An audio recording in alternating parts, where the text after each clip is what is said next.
Videoga chiqib turibsan. Ya. Navbatdagi bemorimiz sana bo'layotgan bizlarga keldi. Bugun 3-kunimiz, 3-kuni terapiya olib turibmiz. Terapiyani 2018-yilda ONMK o'tirgan, institut o'tirganlar. O'ng taraflama gemopariz.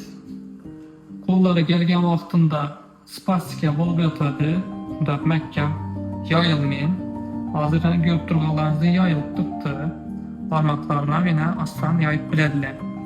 Kelgan vaqtda indin bo'lib yotadi.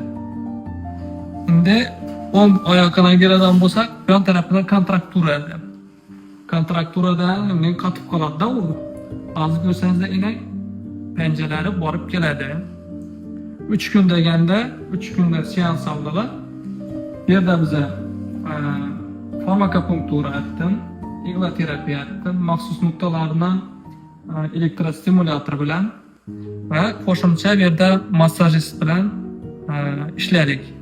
Natijamiz yana ko'rib turibsizlar, 3 kunning ichida yaxshi. Mana bu natijaga erishish qiyin. Lekin biz erishdik. O'zingiz sezasizmi? Ha. Sezasiz, yaxshi.